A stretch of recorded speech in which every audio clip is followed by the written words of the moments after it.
Hey guys, in this video I'm going to show you how to quickly and accurately recreate the floor reflections on this hardwood floor in this virtual staging tutorial. In fact, I'm going to be using exactly the same workflow which I've used in all of my videos, except this time I will show you something which you have never seen.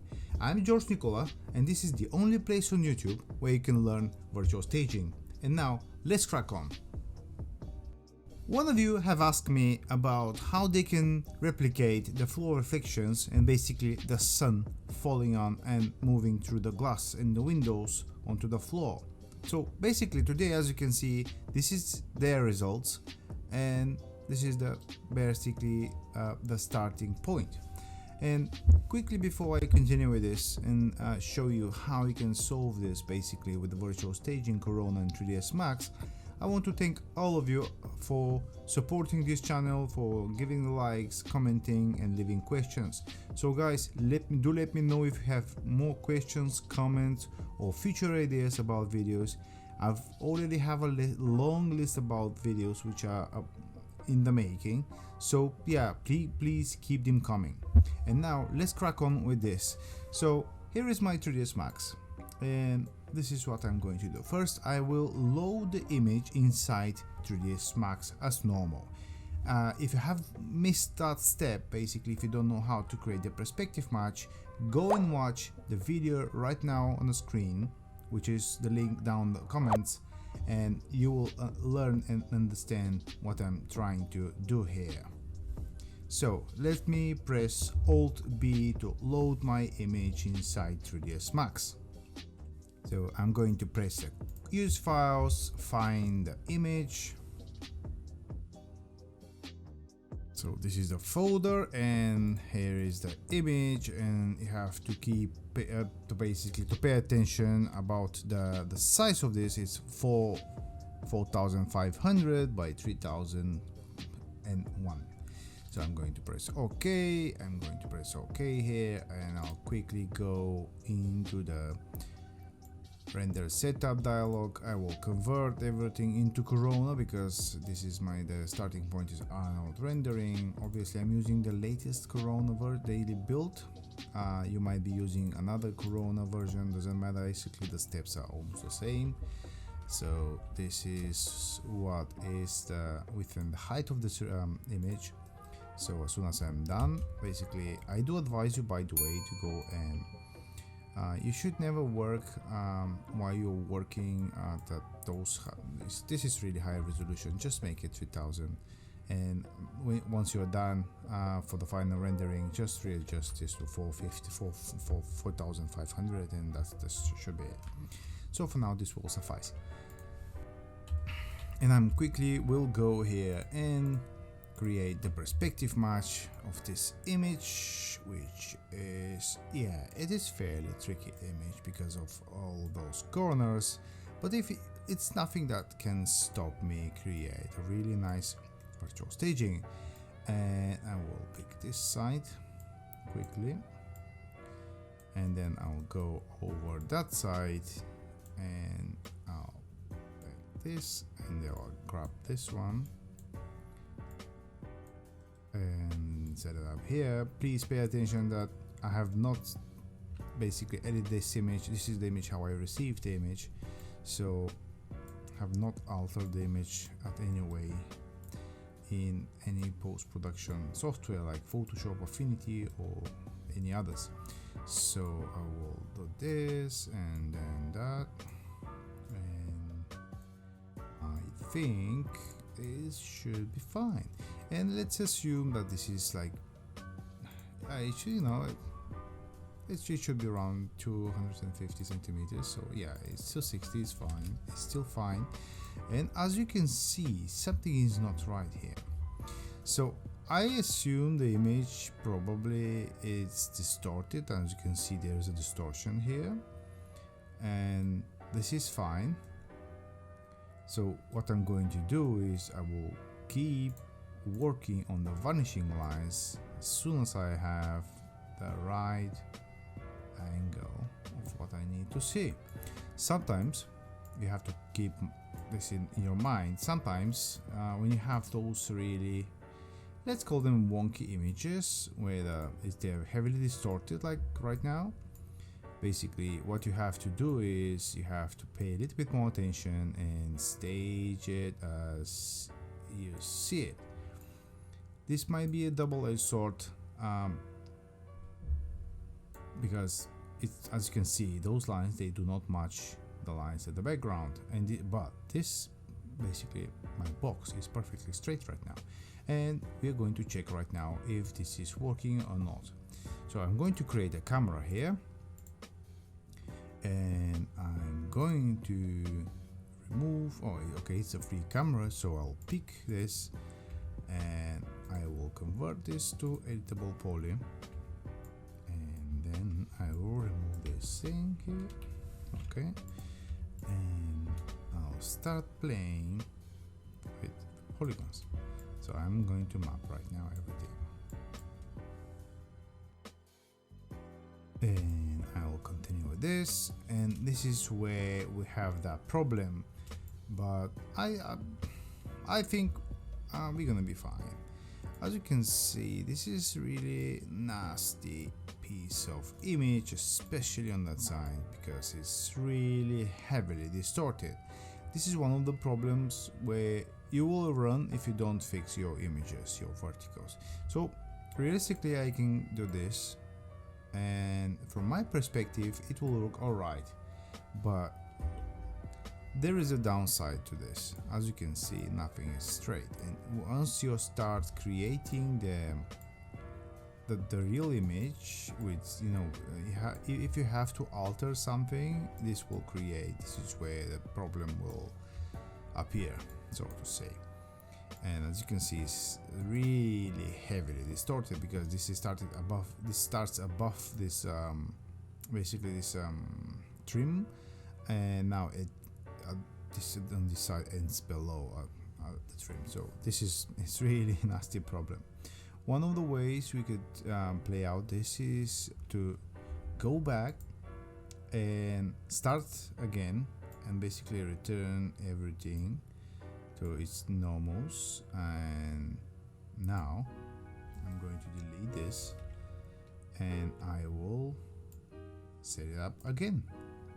I just wanted to show you that if you can alter the image, but it will not be equally correct in all parts of the image, because obviously at the center of the image it will be less distorted, and on the sides it will be more heavily distorted. This is one of the problems with the wonky images. I know this tutorial was all about the floor reflections, but I just decided to mention this as a really important thing because I'm getting loads of questions on my emails and on the channel, and people are really they're trying to solve basically the distortions by cheating, and you cannot really cheat. Well, you can cheat, but it's not really a really nice way to get quality results.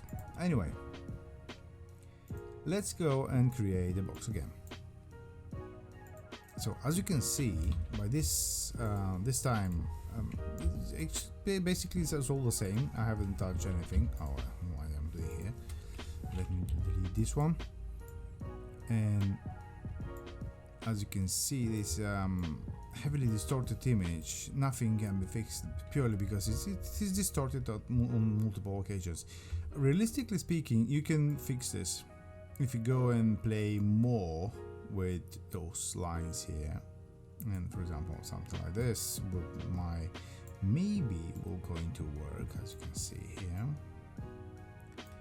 And let me go closer to this and check out. Yeah, let's make it an anchor object and scale up the whole thing. And then why this is still remaining? Okay, and then as you can see, just by altering one of the axis, one of the vanishing lines slightly, I've managed to fix this, and you will see now what I have done by altering the side vanishing lines instead of those green ones. Just give it a second. As you can see, we have already seen pretty much accurate scene right now. So what we see here is very accurate. This comes from the experience, guys. So basically you have to be able to see where the distortions are, and this is where you have to let's say readjust the image with the vanishing lines. So yeah, it's purely experience, and maybe it's not experience only, but as you can see on this side I have a really distorted image as well. Basically the image is like tilted on the left side and on the right side. Yeah, it is horrible. Okay, so I can afford basically to really go back and try to fix this side with the red handle this time, slightly, something like this, for example. Yeah, maybe not, but let's try. Yeah, maybe I can allow myself to cheat tiny bit here, just a tiny bit, because nobody will see it. But so far I think we've got it. I think this time we've got really nice results, and because I don't want to really undermine my results, I'm going to lock my camera in the object I've created, because you know I don't want to leave anything on the coincidence or the luck side of things. So I'm going to map out the floor. And again, if you don't know what I'm doing right now, and if you're struggling to understand, go and watch the video right now on the screen, where I did explain how to do a perspective match for 3ds Max. So once I'm done with this, I'm going to select this, and basically I'll start mapping the windows. What I've done here, okay, this and that, and then this, okay, and then another one here, and then another one over there. All right,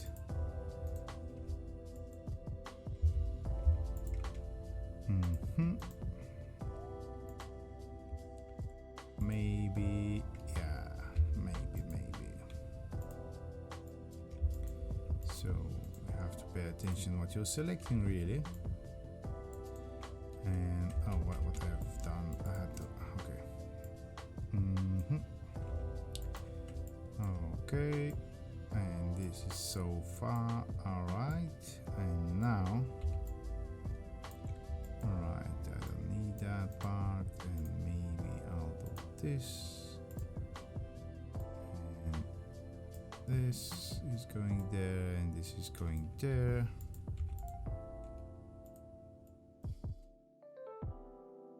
I need another one, not two, but just a single one. And all right, so far all the verticals are done. Now let's create some horizontal lines.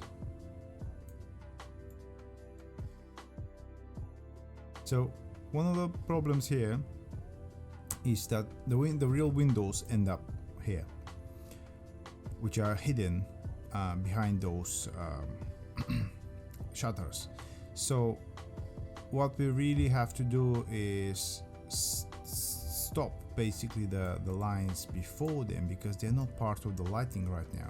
So you have to really block out only the windows. You need to show only the bit which is the real bit of the window, or everything else like shutters. Or there are different techniques which you will see at some point on the channel, but yeah, this is maybe a bit more on the advanced side of the virtual staging, but nothing is not really something to bother you basically. But what I'm doing right now is I'm cutting the window frame with my cutting knife tool. All right, by the way, if you don't know how to find this tool, you have to select this. So you just select your, you have to select your object, right click, and here it is, cut, and then you have to start cutting. That's it, simple as that.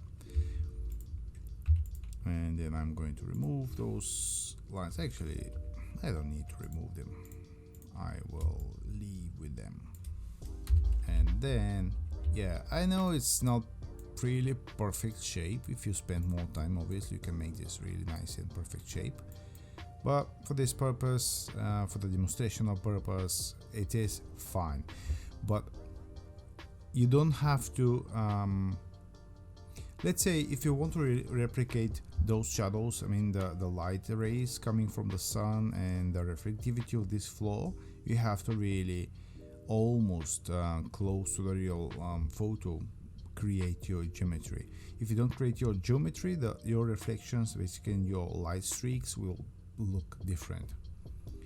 So okay, once I'm done, I'm going to click, and basically now I will create my shadow catcher material, which again, if you haven't watched this video right now on the screen, go and watch it. You will understand what I'm doing and how I'm doing and why I'm doing. So quickly I will create this tone mapper. I'll plug it in here,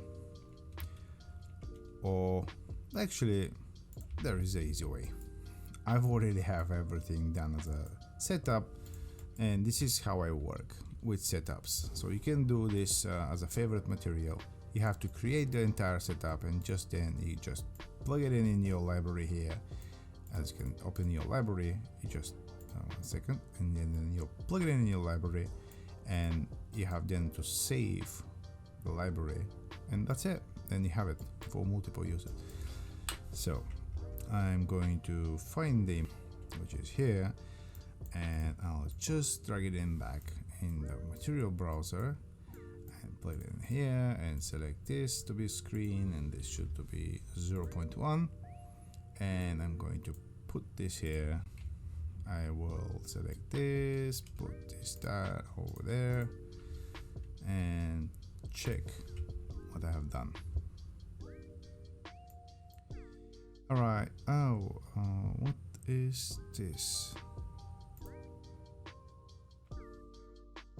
Yeah, basically I did reset my 3ds Max a while ago, and this is why Corona is giving me this thing here, and now it's gone. And I really love all the times to set up my highlight compress to 2 somewhere there. So far nothing really original, and let's check out with the sphere how everything is looking, and it's fine for now. As you can see, I mean, this person's result, obviously it is different. I suppose they have missed something. I'm not sure why. I'm not sure what is happening here, but as you can see with me it's a bit more different. And the next step basically is to go and create 4 light planes. Simple as that. Have to press rectangle, and I'm going to create one of them just right now, and I'll plug it in there. Most of the times your light planes don't have to really cover the windows, but if they do cover them entirely, or if they even go outside of the boundaries of the windows, it's not really an issue. Okay, and it is alright, and now I know, because I haven't tweaked anything, they will be super strong. Actually they're fine. Actually they are really fine. It's not that serious, but so far as you can see, it's nothing really special. We don't have these really nice results like falling in shadows on the floor. This is purely because, let me demonstrate you this with a bigger object than a sphere. So if we have a box, for example, as you can see, the box is well lit, but there is no really well defined light rays like coming from the sun. So we have two options basically. But before I explain you what are the options, I think we have to clone our floor. Okay, 1 second, and make it up as a ceiling here, but this have to be detached. So let's see what we have got here. Okay, nothing. Yes. Now the first option is to have a sun. So I've already placed the sun. As you can see, I have my sun. It's nothing really fancy, it's just a normal sun with intensity lowered down to 1 and the size is 4, because I don't like having harsh shadows around my object. So I can see here, this is 1 and this is 4. They are just little bit soft. Maybe this could be 0.3, but it's, I don't know, I think it's too much because it's already started burning everything. Maybe 0.15, it will be fine. Yeah, it is fine. This is one of the ways, and as you can see, it is affecting the scene as it should, but there is something strange here, as you can know, if you can notice really. The back wall is really with lots of shadows, and there are all sorts of wonky stuff happening on the floor. This is one of the problems with having shadows or really visible light streaks burned into the image, because you have to deal with them. You have to either cover them or you have to replicate them exactly. But if you have objects standing in between your light source and those things, as you can see, it looks fake. So the second option is to be really clever how you position your stuff, and something this might not be really enough, or you can replicate exactly the same floor. But before I show you how you can replicate exactly the same floor, floor material, and still keep your shadows, your light streaks and the shadows, I will show you how you can create a reflection on the floor, which is about too much, the current reflection. So you have to open the material browser, you have to make a copy of the current shadow catcher and just call it reflection. So apply this to the reflection, to the floor, and bump up the reflection levels up to 1. As you can see, something strange happened here. Let me show you. This is 0, this is 1. So if I put the glossiness up to 1, I'll be really amazed because I have really a highly reflective floor. But this is not obviously really realistic, so what you can do is play around a little bit with the glossiness. For example, 0.6 or something like this. Maybe it's fine, maybe 0.7 or 0.8. Yeah, 0.8 looks fine. Obviously my material of this, on this sphere is yeah, it looks strange, so let's give it a bit more nicer material and see. As you can see, I already have a reflection, and I have some. So if you're looking from that side of the things, I have my light, the sphere is really well lit, and it has reflections, it has a floor reflections, but there is a strange problem here. Obviously this comes because there's so many lights, and if you want really to replicate, I have to add additional lights on the ceiling, and it just blah blah blah blah. So this can be removed in Photoshop during the separation phase between the PNG and the JPEG. As you can know, if you know, if you don't know, go and watch the video right now on the screen and you will understand what I'm talking about. So the second way we can sort out this is by, I'm going to make a copy of this and just lower it down, and this is what you can do. So you can grab a Corona standard material, and get a really nice map of something similar to this floor. So one of the ways is just to go on the web and search for hardwood floor or something like this. There it is, me on Google. So for example, let's say, yeah, hardwood flooring texture, and yeah, okay, actually the first one looks really close. Obviously I don't have to pay attention, I don't have the time to pay attention to the texture, but I think this one it does look really fine. Maybe that one is better but it's lower size, so I'm going to press and pick the first one. So I'm going to open the image in another browser, oh, okay, actually it's looking great. I'm going to download this and be back in 3ds Max with this texture. So I've already imported the texture inside. This is absolutely the same image which I've downloaded from 3ds Max, and I'll be sharing this image with you. The link is down the description box. So I'm going to plug this directly into the diffuse color, and the entire material will go here, and let's see what is happening. But obviously nothing is happening because it does not have the mapping right now. And as you can see, the image, it's kind of okay, it's not really seamless, because as you can see the seam here. But if you spend a bit more time in Photoshop to erase this, basically remove the seam, let me know down in the comments if you want me to show you how you can create a seamless flooring material, and I'll be happy to make another tutorial about it. And yeah, so far so good. And you have to lower this again, and I'll go and get some reflections, let's say 0.7, and check what I've done. Wow, it's way too bright. And I told you guys it's very bright because honestly the texture itself is fine. The problem is in those lights.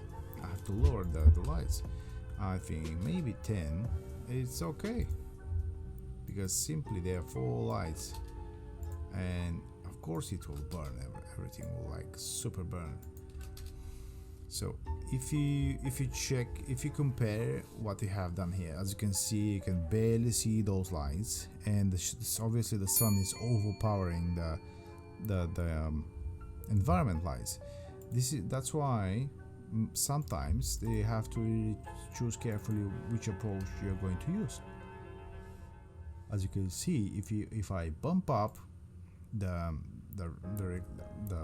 intensity value, but keep the realistic color, the color will really become really it's a different color.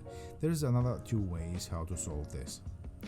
One of the ways is to go here and basically create a shadow. You have to click the right button on the material and then go and find Corona ray switcher material.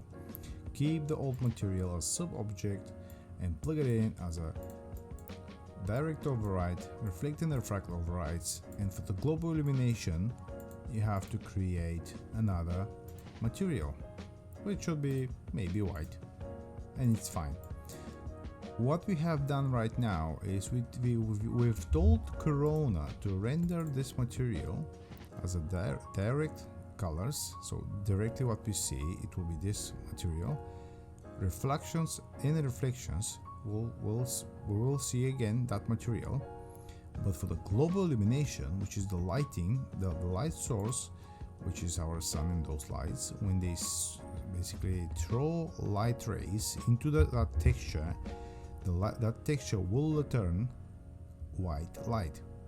This will basically desaturate the color bleeding effect of the entire texture into the room and our other objects. What you have to do is additionally you can create a color correct and plug it in between the texture and the diffuse and lower tiny bit the saturation, just tiny bit, maybe 0.15.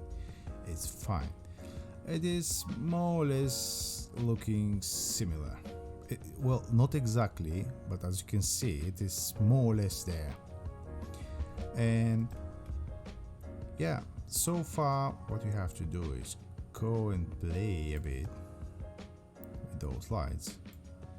And I'm gonna put the direct input because I want my light to be white, and I'll lower again because I want to be able to see, and basically you can see how you can read the texture. Even though it is well lit, you still can read this. And maybe if I go even lower, let's say something like that, actually it is looking not that bad. And yeah, I think that's it, guys, for today. Obviously, as you can see, because we have strong sun, and this is why this basically the hard shadow behind the ball, behind the sphere, it is casted onto that wall. You can prevent this by replacing the sun with additional light source. So you can replace the sun entirely by creating just a light disk like that one. I'm going to plug it in there. I'll activate the target and I'll select exactly the same target as the sun, but in this time I'm not using the sun, but instead a fake light. So what I'm going to do is I'll increase the directionality and I'll increase the intensity. The more I increase the intensity, we get absolutely the same shadow at the back, but the difference is, as you can see, it's more soft shadow, and it's not that, I don't know, it's better. But either way, you can fix that problem in Photoshop by you can separate those objects. So actually there is a way you can solve this, but let's leave it for another video, because I think for this video right now is pretty much more than enough. Okay guys, that's it for today. Let me know down in the comments. Actually, one last thing. Let's set up a little competition. I'm going to upload this image. First, I'll get the permission from this person, which have sent me the image with their question if I can share the image with you guys. And after the release of this video, if they agree to share the image, I will share the image with you. And I want for you to create your own version of this, what I've done right now. And please do send your test results on my emails. You will find my email down the description box or somewhere down the comments, and we can make a little competition. We can see who have basically created the best virtual staging image based on this video. So see you again, guys. Ciao.